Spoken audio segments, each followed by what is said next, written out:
yozali nzambe na nguya ozali nzambe na nguya olongisinga na etumba eumeli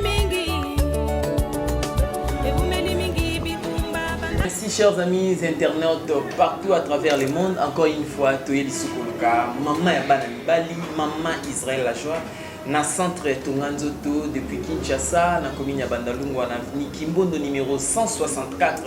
Yonde kozo na biso partout à travers le monde, ba numéro de téléphone yango est affiché pour que au prendre contact na maman ya bana mibali, maman Israël la joie. On entend parler de vivifiant. Lelo to pesa maman tant a expliqué biso en fait vivifiant ezanini. Importance à vivifiant dans nzoto ezanini. Bande ko muso basela bilo mususu andeo ya vivifiant. Quelles sont les conséquences au bango bakozwa du fait que basela ba produit mususu o eza malamu te ezo sepela na bazoto na bango te. Ndete yo kokuta na maman sans plus tarder na balukalanga maman Israël la joie mbote mingi maman. Merci beaucoup Dino Dioka. Oui, wana so rappeler bande koza médecin directeur ya centre Tonganzoto, spécialiste sexologue ne bande ko bazo remarquer na plateau toza na ba chombo liboso awa. Maman lelo na olinga to vanda na vivifiant parce que bande ko ba benga de partout maman lobela la vivifiant mais en fait vivifiant zalaka nini maman Israël la joie. Merci beaucoup Dino Dioka. Biso ba sexologue ya mokili mobimba. Vraiment na tango akala to se trompaki na ndenge ya kobongisa bana mibali banzoto to kokate pona nini parce que to utilisaki banzete banani bakombo nango ni bastimulant bankoro croyant que ozobongisa mwana mobali mais okando ozobebisa ye ozobebisa davantage. Alors ngai mama Israël la joie nzamba salinga grâce ya koyeba te mwana mobali esengeli kosoigner nzoto na ye kaka na ba vivifiant parce que eloko moko na moko ya nzoto ya mutu ezaka na vivifiant nango ndenge nzamba akelaki mutu eloko nyonso na kati ya nzoto na mutu eza na eloko oyo eliesaka yango. Ntango nga na mekaki namonaki ke nasala produit moko à base des aliments oyo ekoki kobongisa nzoto ya mwana mobali oyo tozobenga chombo. Namonaki ke simba ntango namoni ke simba nde nalobi no naza kobongisa mwana mobali moko na moko parce que mwana mobali moko na moko azonga naturel. Alors nakobongisa na ba vivifiant parce que vivifiant eza na conséquence te vivifiant ezali kolia sa chombo na tango chombo ezali kolia ezali en bonne santé moyen ekufa ezali te moyen pe lemba ezali te wana nde ezali mayele munene o nga mama Israël la joie na zwa pe na moni kezo simba tango na moni kezo simba natali na lobi na kosoigner mutata moko na nzete lisusu te na kati ya mokili oyo na kotikala ka pe lisusu kosoigner mutata moko na stimulate parce que avec les vivifiants ça va parce que soki mutaza ko utiliser ba vivifiant nzoto na ye ezali kozonga naturel. Bandeko o baza kokoba kosoigner bana mibali na banzete na bastimulant en tout cas boye bate bozo bebisa banzoto bana mibali zete soigner nango maladi mususu mais ko soigner nango chombo te po ezo simba te esimbaka nango te bandakala nzete ezo simba na chombo te maman mais ezana mitu ya batu bana mibali bana nao etikala baona mutu komela banzete ba makasa ba misisa na ba kwa ba vini bazoteka etikala batu na mutu comme si chombo kisi nango eza nzete. Mais lelo maman yo o découvrir ba stimulant olobi chombo ezo vivre malamu nde na stimulant na ba vivifiant pardon na ba vivifiant et non stimulant ou banzete. Maman siko yebisa biso importance ya ba vivifiant wana maman par rapport ya banzete watu wande komela liboso eza nini? Bon vivifiant ezo lié sa chombo ezo lia omoni mutu na kati ya mokili soko yo kinzala ezo na libumu okeni ko kamata banzete bana kotafuna ngo te soki nzala ezo yo okolia bilia oyo kopesa nzoto na yo mobima makasi ozomona vivifiant ezali koliesa ezali kobokola ezopesa makasi parce que mutu aliaka malamu abelaka pamba te chombo oyo ezali kolia malamu moyen ebela ezate ate ezalaki maladi ezozwa lobiko kaka na ba vivifiant ya liboso ba vivifiant eza na conséquence te tandis que ba banzete na ba stimulant eza na ba conséquence ebele stimulant ezopesa mwana mobali biabia mwana mobali asalela stimula mingi chombo no ekonda ekoma muke mukuse banzete belé pesi bana mibali biabia bachombo ebongi bachombo ekomi pete eza kotelema lisusu malamu te po amela banzete ebele to pe malade ebele ya chombo ekomela ye na nzoto. Bon,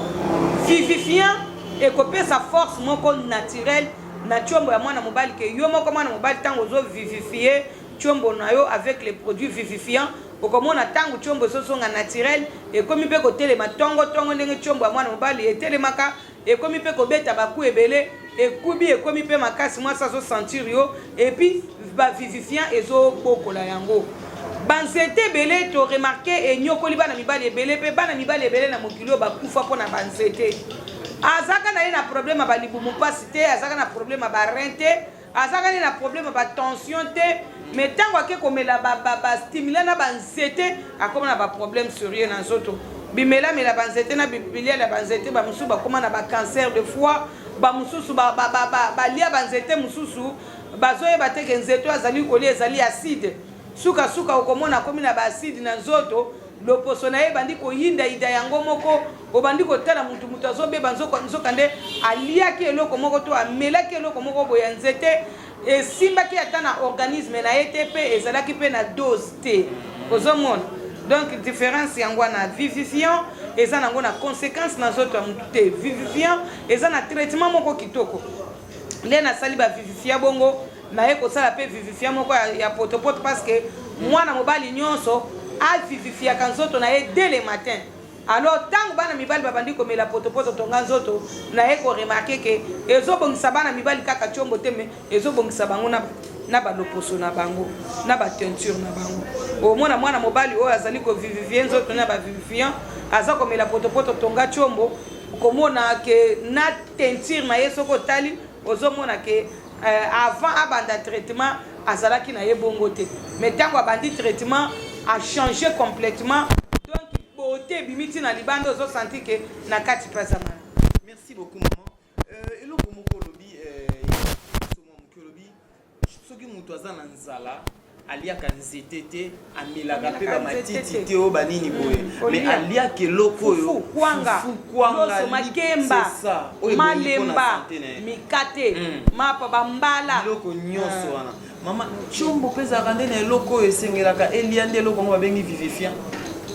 omoni d'abord fufu bilia otoliaka te nzoto e vivre zo makasi tobenga ngo ba vivifiant ata mwana aza na kati ya libumu mama na ye avivaka kaka na ba vivifiant bandeko aliaka na nzela ya mutolo ya mama na ye mama tango alie malamu ameli malamu mwana pe alie mama tango alie malamu te ameli malamu te mwana pe akolia te mwana na libumu azali lokola chombo na nzoto ya mwana mobali na tango yo ozali kolia malamu te ozali kolia ba vivifiant te oyo elesaka chombo te okomona te chombo na yo moye vivre ezali te bato mingi mpona kozanga koyeba bachombo na bango misisesi ezali déjà bloqué wana kozanga koyeba chombo eumeli ngonga mulai ezali kolia bilia nango te ale misise eza déjà bloqué. Alors mwana mobali ande mwana komi kosenga to vivifier lisusu misisa wana to pesa yango vie misisa elamuka yeso bomoy bongo misisa mutu nyonso na kati ya mokilo dino dioka suki ya mutu eza na bilia nango eza na bilia mususu soko lie eko kato suki eza na bilia mususu soko lie lokola misu liaka carotte mingi opesa nga raison to mbila ya mobesu liaka opesa nga raison. Bon eloko moko na moko eza na eloko eliesaka ngo tala neti mai ya nzoto ya mutu mai na nzoto ya mutu soko ozolia ba concombre ebele okozana loposo kitoko epi okosilaka mai na nzoto te bandeko makila pe omoni makila nzoto ya mutu ndenge pe ndenge tovivaka na kati ya mokili boye makila pe ya mutu ezaka pe na bavivifia nango mai ya nzoto ya mutu eza na bavivifia nango makila ya nzoto ya mutu bavivifia nango super menace spermatozoïde ya nzoto ya mwana mobali eza na bavivifia nango eloko misisa pe ya chombo ya mwana mobali eza na bavivifia nango eloko moko na moko chombo ya mwana mobali pe ya munene mulai eza na vivifia nango talatino na chaki ba chombo misato na mesa dino pona kolakisa na population na mokili mobimba te bandeko omoni ba chombo misato zo mona oyo tikana simba ngona na maboko ba chombo zo mona ba chombo yo ozo mona ngo misato ndenge za boye ozomona chombo moko oyo ezali chombo moko epelaki mingi elia eloko malamu te na vi nango elia bilia ya chombo te ekomi chombo mort ndenge ezali boye ekomi incapable ekoki kosala lisusu rapport sexuel te seulement il faut bavivifier yango nanu po ezwa vie. Chombo numéro 2 oyo ezali chombo moko ezali entre la vie et la mort parce que c'est un chombo malade ezobela malade o chombo ezobela place euti toyebi te mais ata ndenge ezobela boye soko bandi kovivifier yango okomona te chombo ekamati ezali makasi evivre ebandeli kovivre bongo chombo numéro 1 yango oyo ezali chombo en bonne santé ezali chombo en bonne santé soko otali yango malamu okomona te eza na bamisisa na yango oyo misisa ezali moko oyo eliesaka chombo ndenge nzete eliaka na misisa na yango ndenge mpe chombo ya mutu eliaka na misisa soki misisa ekangami na bamaladi lokola batension diabete hypertension potassium to bamaladi mosusu oyo eyaki kopesa chombo émotion okutanaki na problème ya déception to obelaki mokongo to nini ekoki chombo misisa parce que le chombo de l'homme est sensible okomona misisa est bloqué tant misisa est bloqué yo mwana mobali okoyeba tateke o misisa nange se komi bloqué mais yo ko remarquer kaka ke chombo ekomi kotelema ya matindika eza kotelema susu makasi te ebandi kobeta bapane sèche ebandi su menzoka nde soko bongisi chombo esengo kozonga na mbetu ya libala. Merci beaucoup maman. En tout cas osana ebele oloba parce que dans le baka osa toute une bibliothèque et puis une émission moko ya mbala moko te 15-30 minutes nde tokosi sanyo somelo tokoyi koyebisa na bande ko na biso partout à travers le monde. Maman Israël la joie, maman ya bana mibali, sexologue spécialiste la makambo chombo azali partout place ozali okoyi kobenga ye na plus 243 89 94 42 825 ou alors plus 243 9 98 87 85 95 posant la problème à chombo solution ezali parce que aza muto otatone te za musalo asalaka azo maîtriser yango makasi maman il faut te libérer parce que zana makambo belé ya kosala on a ça comme bana na bazo benga partout à travers le monde s'il faut conclure émission lelo maman par rapport à la vivifiant. D'abord conseil na bana na yo oyo na mituna bango batiaki ke nzete to stimulant des faire vivre chombo so rande to ko comprendre na yo ndenge la kisibiso ke yango des oboma chombo c'est par contre vivifiant des faire vivre chombo et puis moi ya conclusion maman pour na lelo ko la. Merci beaucoup Dino Dioka na sepeli mingi na bana mibali nyoso na ba papa nyoso ba ibo yoki ngai na kati miso ona conseil na pesbino na mateya yo mutu ozana moninga ozana bandeko ya mibali yebisa bango YouTube babeti kaka Mama Israël la joie bana nananu batoli parce que nazana décision ko bongisa bana mibali nyoso oyo ba malade ebebisa bango to pe banzete na ba stimulant ebebisa bango ba chombo en tout cas koti na YouTube obeti kaka Mama Israël la joie ozwa ba émission na nga nyonso ya banvula na banvula o bandanani kotala émission moko na moko bandeko oyo katoli moko na moko nga Mama Israël la joie na pesio na kati ya ba émission eloko mosusu na koyebisa yo mokili mobimba yoka nga mama na bino mama ya bana mibali Mama Israël la joie bapirataka nga mingi okomona mutu abandi koloba te oyo aza Mama Israël la joie bon soko lingo oyeba ke wana aza Mama Israël la joie ya faux okozwa na ba numéro mosusu mais Mama Israël ya original ezali ngai okobenga nga na ba numéro oyo pour comprendre que otombe epa na Mama Israël la joie keba na Facebook lukanga na ba réseaux sociaux naza na WhatsApp na nani na Imo nazali nazaka na WhatsApp na Imo abu pia keba na Facebook so lingo kota na Facebook obenga olobi mama na solo na Facebook obenga na 089 94 42 825 089 94 42 825 wana okomona ke okozwanga Mama Israël la joie okobenga nga pe na 09 98 87 85 95. Comment ba numéro na nga nyonso kokoma moko te. Benga ngai moko soko oza na posa traitement. Oza na Kinshasa na mboka ya Congo, to pe oza na mboka ya Libanda, oza na facilité ya kozwanga na téléphone. Pona ba kombo na ngai ya mboka, kombo na ngai ya leta, kombo moko légal. Oyezaka na carte d'électeur na passeport. Kombo na ngai wana bomonaka ya famille na ngai ezali Kumakamba.